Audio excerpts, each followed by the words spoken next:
திருவண்ணாமலையோட வடக்கு கோபுரத்தை கட்டியது ஒரு பெண் சித்தர்னு சொன்னால் உங்களால் நம்ப முடியுதா? ஒரு பெண் தன்னந்தனி ஆளாக நின்று 171 அடி உயரமுள்ள பிரம்மாண்டமான கோபுரத்தை கட்டுவது அப்படிங்கிறது சாதாரண விஷயம் அல்ல. அதுவும் 18ஆம் நூற்றாண்டுல. எவ்வளவோ மன்னர்கள் முயன்றும் கட்ட முடியாத கோபுரத்தை சிவபெருமானோட அருளோட கட்ட ஆரம்பிக்கிறாங்க அம்மணி அம்மாள். பொதுமக்கள், செல்வந்தர்கள், மைசூர் மன்னர் அப்படின்னு நிறைய பேர்கிட்ட இருந்து நிதி திரட்டி கோபுரத்தோட 7வது நிலை வரைக்கும் கட்டி முடிச்சுறாங்க அம்மணி அம்மாள். மீதம் இருக்க 4 நிலைகளை கட்டுறதுக்கு பணம் இல்லை, அண்ணாமலையானே வழிகாட்டுப்பா அப்படின்னு சொல்லி வேண்டுறாங்க அம்மணி அம்மாள். அவங்களோட கனவுல தோன்றிய சிவபெருமான், நீ வேலையை ஆரம்பி, வேலை முடிந்ததும் பணியாளர்களுக்கு விபூதியை அள்ளி கொடு, மீதத்தை நான் பார்த்துக்கிறேன் அப்படின்னு சொல்லி மறைந்து போறாரு.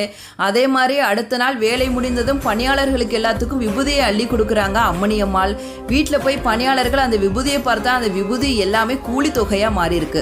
இப்படியே சிவபெருமானோட அருளால வடக்கு கோபுரத்தை திருவண்ணாமலையில கட்டி முடிக்கிறாங்க அம்மணி அம்மாள்.